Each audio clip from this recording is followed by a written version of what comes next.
അപ്പം മാണിക്ക് ഒരു ക്वेश्चन ചോദിക്കുകയാണ്. आपने जब सीखना शुरू किया था तब से अब तक कथक की दुनिया में क्या क्या बदलाव आई है? താങ്കൾ കഥക്ക് പഠിക്കാൻ തുടങ്ങിയിട്ട് അപ്പോൾ മുതൽ ഇപ്പോൾ വരെ എന്തെല്ലാം ഡിഫറൻസ് ആണ് വന്നിരിക്കുന്നത്? അപ്പോൾ ബിർജു മഹാരാജ് അപ്പോൾ അതിന് ഉത്തരം പറയുകയാണ്. പെഹലെ മനുഷ്യ നെഹി ഹോത്തെ തെ, ആദ്യമൊന്നും സ്റ്റേജ് ഒന്നും ഉണ്ടായിരുന്നില്ല. ഫർഷ് പർ ചാന്ദിനി ബിച്ചി ഹോത്തി थी, അതായത് ആദ്യമെല്ലാം നിലത്ത് വൈറ്റ് ഷീറ്റ് സ്പ്രെഡ് ചെയ്യുമായിരുന്നു, വെളുത്ത ഷീറ്റ് വിരിക്കുമായിരുന്നു. थी जिस पर कथक होती थी, അതിലാണ് ഞങ്ങൾ കഥക്കിന്റെ നൃത്തം ചെയ്തിരുന്നത്. और दर्शक चारों ओर बैठते थे, എന്നിട്ട് ഓഡിയൻസ് അതിന് നാല് ചുറ്റും ഇരുന്നാണ് അവർ കണ്ടിരുന്നത്.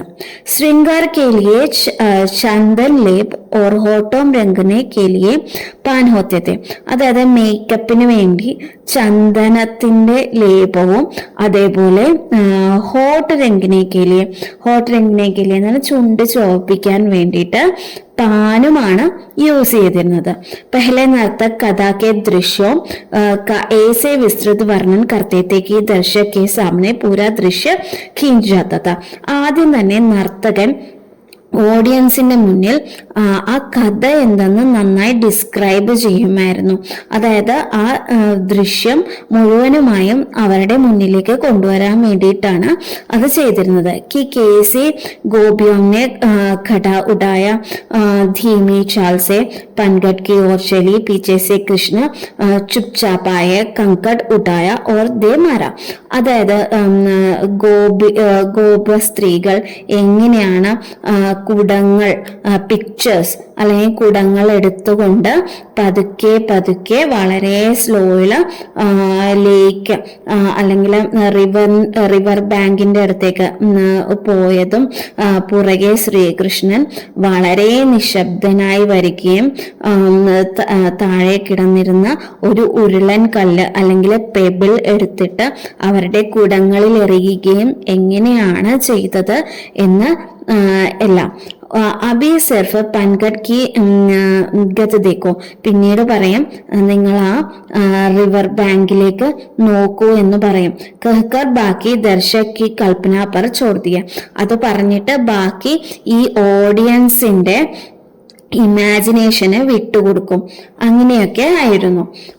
ശ്രേയ ആപ്നെ ഗാന ബജാന ഓർ നാച്ന കബ് ശുരു കിയ, അപ്പൊ ശ്രേയ ചോദിക്കുകയാണ് താങ്കൾ എപ്പോഴാണ് പാട്ട് പാടാനും അതേപോലെ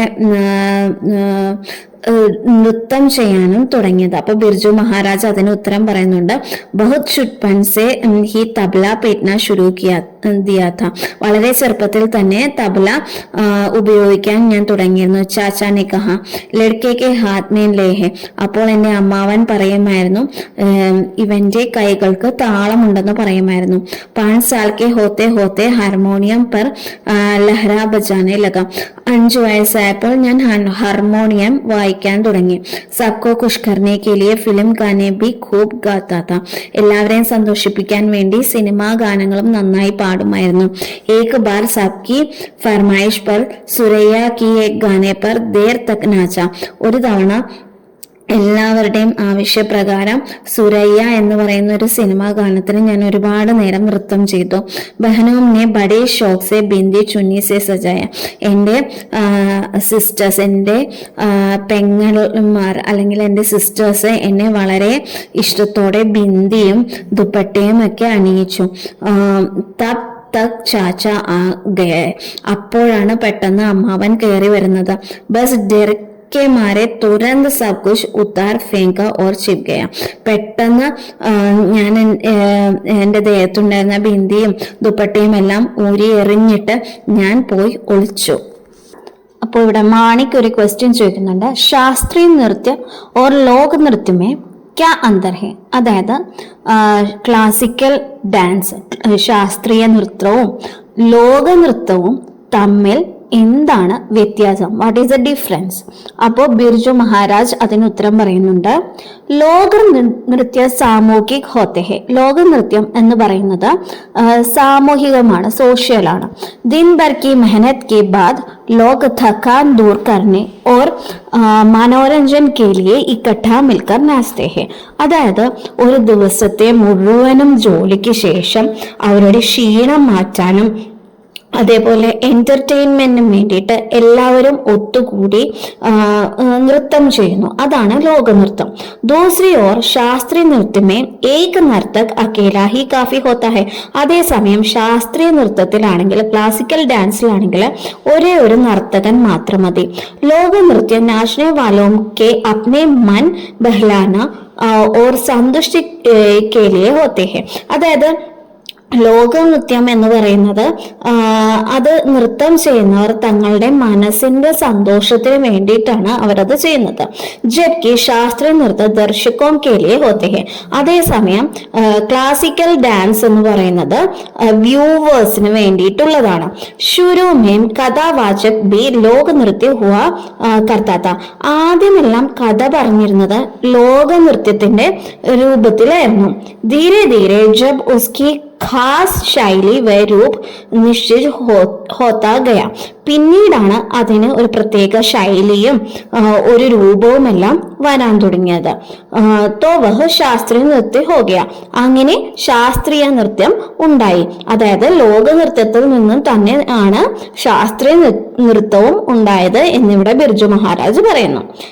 അടുത്തത് ശ്രേയ ചോദിക്കുന്ന ഒരു ചോദ്യമാണ്. ഈ സമയം ഭാരത് മേ ശാസ്ത്രീയ നൃത്യക്ക് ക്യാ സ്ഥിതി ഹെ. ഈ സമയത്ത് ഭാരതത്തിൽ ശാസ്ത്രീയ നൃത്തത്തിന്റെ സ്ഥിതി എന്താണ്? ബിർജു മഹാരാജ് കുച്ച് വർഷ പഹലെ തക് സ്ഥിതി ദയനീയ ഥി. കുറച്ചു നാൾ മുന്നേ വളരെ ദയനീയമായ സ്ഥിതിയായിരുന്നു. അബ് ഇസ്കി ലോകപ്രിയത ബഡ് രഹി ഹെ. ഇപ്പോ എന്നാൽ ആളുകൾക്കെല്ലാം ഇത് വളരെ ഇഷ്ടമായി തുടങ്ങിയിരിക്കുന്നു. ഷോർ വാലെ സംഗീത നൃത്യ കബി खूब പ്രചലൻ ഹെ. അതേസമയം നല്ല സൗണ്ട് ഉള്ള സംഗീത നൃത്തങ്ങളും ആൾക്കാർക്ക് ഇഷ്ടമാണ്. മേ സബ്സെ യഹി कहता हूं वह संगीत सुनो देखो लेकिन अपनी परंपरा की गहराई को भी സംജോ അനുഭവക്കാരോ. അതായത് ആ നൃത്തവും നിങ്ങൾ കണ്ടുകൊള്ളൂ, നിങ്ങൾ ആസ്വദിച്ചുകൊള്ളൂ. പക്ഷേ നമ്മുടെ ഈ ക്ലാസിക്കൽ ആയിട്ടുള്ള നൃത്തം, അതായത് നമ്മുടെ പരമ്പര, അതായത് നമ്മുടെ ട്രഡീഷന്റെ ഡെപ്ത് എന്തെന്ന് എക്സ്പീരിയൻസ് ചെയ്യാൻ പറ്റുന്നതാണ് നമ്മുടെ ക്ലാസിക്കൽ നൃത്യങ്ങൾ എന്നുമാണ് അദ്ദേഹം പറയുന്നത്.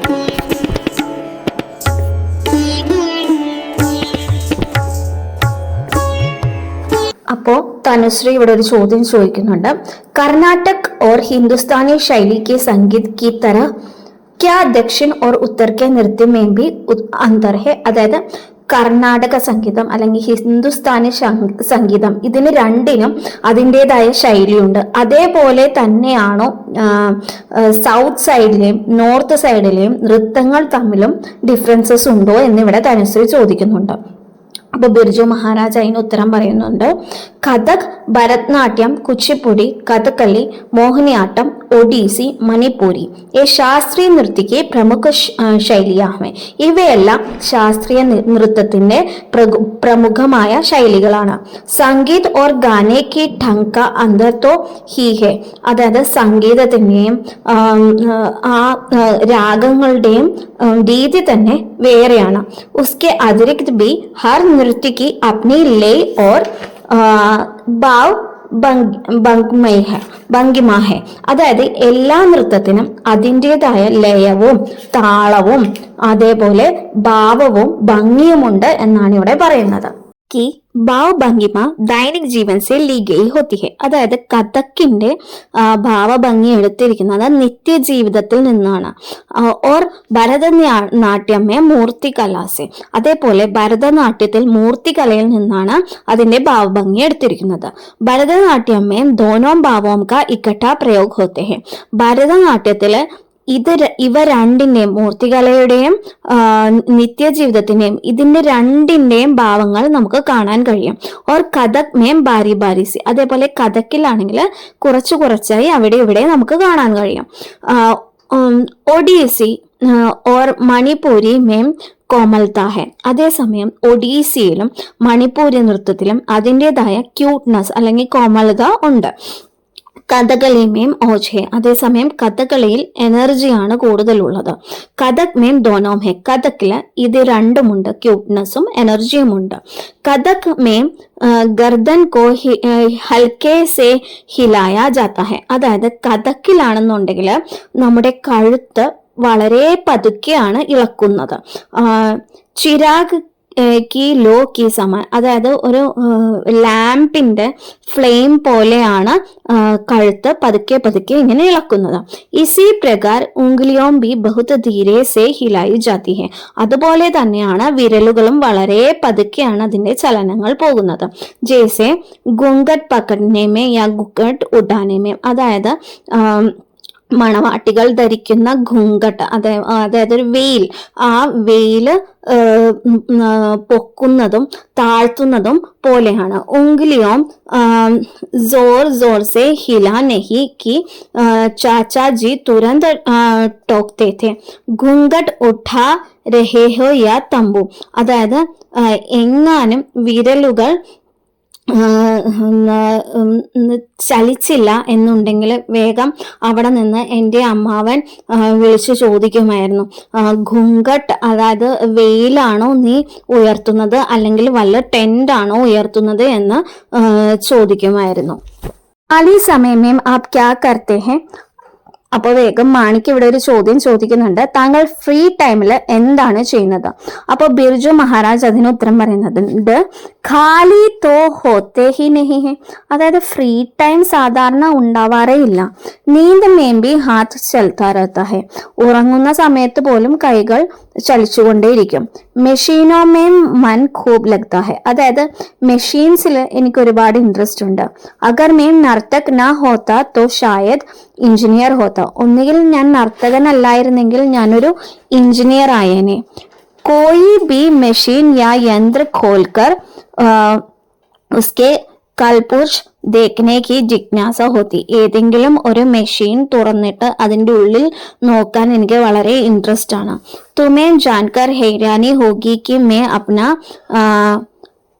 ब्रीफ केस में हर दम पिचकास और दूसरे में ചോട്ടെ മോട്ടെ ഓസാർ രക്താഹും. അതായത് നിങ്ങൾക്ക് ചിലപ്പോൾ കേൾക്കുമ്പോൾ അത്ഭുതം ഉണ്ടാവും, ഞാൻ എൻ്റെ ബ്രീഫ് കേസിൽ എപ്പോഴും സ്ക്രൂ ഡ്രൈവേഴ്സോ അങ്ങനെ ചെറിയ ചെറിയ എന്തെങ്കിലും ടൂൾസോ ഞാൻ എപ്പോഴും കരുതാറുണ്ട്.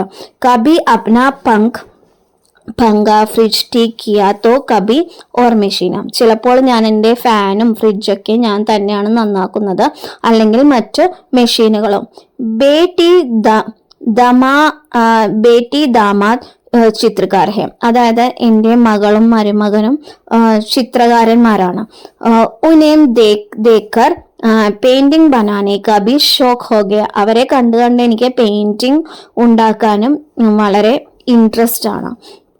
പ്രായ രാത് 12 ബജെ കെ ബാദ് ചിത്ര ബനാന ബെഠ്താ ഹും. കൂടുതലും ഞാൻ രാത്രി 12 മണിക്ക് ശേഷമാണ് ചിത്രങ്ങൾ ഉണ്ടാക്കാൻ ഇരിക്കുന്നത്. ജബ് നീന്ദ സെ ആംഖേം ബന്ദ് ഹോനെ ലഗ്തി ഹെ തോ ബ്രഷ് ഏക് തരഫ് രഖ് ദേത്താ ഹും. എനിക്ക് ഉറക്കം വന്ന് എൻ്റെ കണ്ണുകൾ അടഞ്ഞു പോകുമ്പോൾ ഞാൻ ബ്രഷ് ഒരു ഓരത്തേക്ക് മാറ്റി വെക്കും. ഓർ സോ ജാത്താ ഹും. എന്നിട്ട് ഞാൻ പോയി കിടന്നുറങ്ങും. പിछले 2 വർഷോं में लगभग 70 ചിത്ര ബനായെ ഹെ. ഈ കഴിഞ്ഞ 2 വർഷങ്ങൾ കൊണ്ട് ഞാൻ ഏകദേശം ഒരു 70 ചിത്രത്തോളം ഞാൻ വരച്ചു.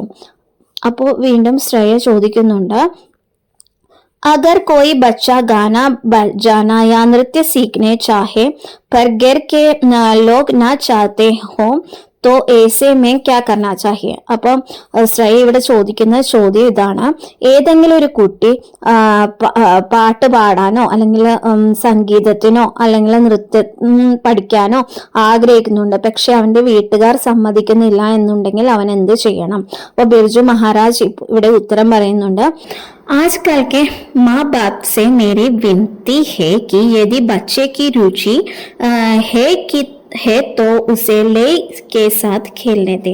അതായത് ഇപ്പോഴുള്ള മാതാപിതാക്കളോട് മേരി വിനത്തി, അതായത് എൻ്റെ റിക്വസ്റ്റ് ആണ്, കുട്ടികൾക്ക് ലയത്തിൻ്റെ ഒപ്പം കളിക്കാൻ ആഗ്രഹമുണ്ടെന്നുണ്ടെങ്കിൽ, അല്ലെങ്കിൽ താളത്തിനൊപ്പം കളിക്കാൻ ആഗ്രഹമുണ്ടെന്നുണ്ടെങ്കിൽ അവരെ കളിക്കാൻ അനുവദിക്കണം. ജैसे अन्य खेल है वैसे ही यह भी एक खेल है.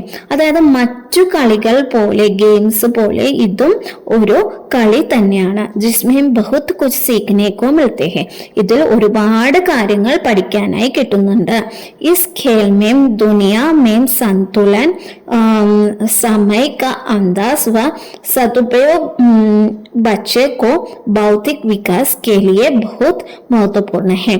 അതായത് ഈ ഒരു കളിയിൽ ലോകത്തിന്റെ തന്നെ ബാലൻസിങ് എങ്ങനെയാണെന്നും സമയം എങ്ങനെയാണ് ഉപയോഗിക്കേണ്ടതെന്നും നന്നായി ഉപയോഗിക്കേണ്ടതെന്നും അതേപോലെ ഒരു കുട്ടിയുടെ ബൗദ്ധിക വികാസത്തിനും ഈ ഒരു നൃത്തകളിയിൽ ഒരുപാട് മഹത്വം ഉണ്ടെന്നാണ് അദ്ദേഹം പറയുന്നത്. അപ്പോൾ തനുശ്രീ വീണ്ടും ഒരു ചോദ്യം ചോദിക്കുന്നുണ്ട്. തനുശ്രീ, क्या आपके परिवार में लड़कियों ने कथक नहीं सीखा? താങ്കളുടെ കുടുംബത്തിൽ അല്ലെങ്കിൽ ഫാമിലിയിൽ പെൺകുട്ടികൾ കഥക് പഠിച്ചിട്ടില്ലേ എന്നൊരു ചോദ്യം ആ കുട്ടി ഇവിടെ ചോദിക്കുന്നുണ്ട്. അപ്പൊ ബിർജു മഹാരാജ് അതിന് ഉത്തരം പറയുന്നുണ്ട്. मेरी बहनों को कथक नहीं सिखाया गया, पर मैंने अपने बेटियों को खूब सिखाया. എൻ്റെ സിസ്റ്റേഴ്സിനെ ഒന്നും തന്നെ കഥക്ക് പഠിപ്പിച്ചിട്ടില്ല.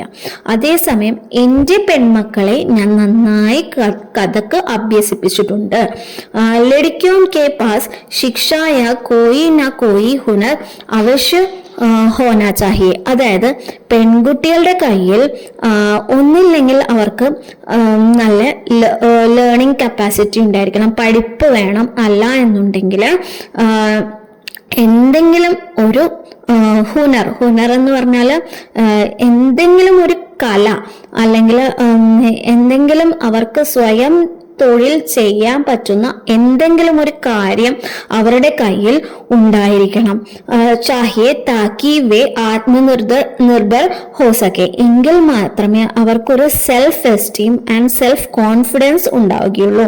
ഹുനർ ഏസേ ഖോജ്നെ ഹെ ജിസെ കോയി നെഹീൻ ഛീൻ സക്ത. അതായത് ഹുനർ, അവർക്കുള്ള കഴിവ് എന്ന് പറയുന്നത് ഏസെ ഖസാന ഹെ. അതായത് അവരുടെ കഴിവ് എന്ന് പറയുന്നത് ഒരു ട്രഷറാണ്. ആ ട്രഷർ മറ്റാർക്കും അവരുടെ കയ്യിൽ നിന്നും പണമോ സ്വർണമോ എന്താണെങ്കിലും മറ്റൊരാൾക്ക് അത് ബലം പ്രയോഗിച്ച് തട്ടിക്കൊണ്ടു പോകാൻ സാധിക്കും. അതേസമയം അവർക്കൊരു കഴിവുണ്ടെങ്കിൽ ആ കഴിവ് മറ്റാർക്കും തന്നെ എടുത്തുകൊണ്ട് പോകാൻ പറ്റുകയില്ല. അതാണ് ഇവിടെ പറയുന്നത്. ഓർ വക്ത് പഠനെ പർ കാമാത്ത ഹെ. അതേപോലെ ഈ അവരുടെ ആ കഴിവ് അവർക്ക് സമയമാകുമ്പോൾ അത് അവർക്ക് പ്രയോജനം ചെയ്യും. ബച്ചോ തും ലോഗ് സംഗീത് സീഖ്തേ ഹോ. അപ്പോൾ അദ്ദേഹം ചോദിക്കുന്നുണ്ട്, കുട്ടികളെ നിങ്ങൾ സംഗീതം അഭ്യസിക്കുന്നുണ്ടോ? യദി നഹി തോ സറൂർ സീഖോ. നിങ്ങൾ അഭ്യസിക്കുന്നില്ല, സംഗീതം അഭ്യസിക്കുന്നില്ല എന്നുണ്ടെങ്കിൽ ഉറപ്പായും നിങ്ങൾ അഭ്യസിക്കേണ്ട ഒരു കാര്യമാണ് അത്. മൻ കി ശാന്തി കേ ലിയേ യഹ് ബഹുത് സരൂരി ഹെ. മനസ്സിന്റെ ശാന്തമായിരിക്കാൻ എപ്പോഴും അത് വളരെ അത്യാവശ്യമാണ്. ലയ ഹമേം അനുശാസൻ സിഖാത്തി ഹെ, സന്തുലൻ സിഖാത്തി ഹെ. ലയം എന്നത് നമ്മളെ ഡിസിപ്ലിൻ എന്തെന്നും അതേപോലെ ബാലൻസിങ് എന്തെന്നും പഠിപ്പിക്കുന്നു. നാച്നെ ഗാനെ ഓർ ഗാനെ ബജാനെ വാലെ ഏക് ദൂസരെ കെ സാത്ത് താൽമേൽ ബൈഠ്കർ ഏക് നയി രചന കർത്താ ഹെ. അതായത് നൃത്തം ചെയ്യാനും പാട്ട് പാടാനും സിംഗ് ചെയ്യാനും അറിയുന്നവർ ഒരുമിച്ചിരുന്ന് ഒരു കോർഡിനേറ്റ് ചെയ്ത് ഒരു പുതിയ രചന നമ്മുടെ മുന്നിലേക്ക് കൊണ്ടുവരുന്നു, ഒരു പുതിയ കാര്യം നമ്മുടെ മുന്നിലേക്ക് കൊണ്ടുവരുന്നു. സുർ और लय से हमें एक दूसरे के का सहयोगी बनाकर अपना लक्ष्य की और बढ़ाने की प्रेरणा मिलती है. അതായത് സുരം, റിതം ആൻഡ് ലയം അല്ലെങ്കിൽ താളം, ഇതെല്ലാം അങ്ങോട്ടും ഇങ്ങോട്ടും കോർഡിനേറ്റ് ചെയ്ത് നിൽക്കുന്ന കാര്യങ്ങളാണ്. ബനാക്കർ അപ്നെ ലക്ഷ്യ കി ഓർ, തങ്ങളുടെ ലക്ഷ്യം എന്തെന്നും അതിലേക്ക് മുന്നോട്ട് ചലിക്കാനും നമുക്ക് പ്രേരണ തരുന്ന ഒരു കാര്യമാണ് സംഗീതം, ലയം, ഋതം എന്നൊക്കെ പറയുന്നത്. അപ്പോൾ ഇതാണ് നമുക്ക് ഈ ചാപ്റ്ററിൽ നിന്നും ബിർജു മഹാരാജ് നമ്മളോട് പറഞ്ഞിരിക്കുന്ന കാര്യങ്ങൾ. അപ്പോൾ എല്ലാവർക്കും ഈ വീഡിയോ ഇഷ്ടമായി എന്ന് വിചാരിക്കുന്നു.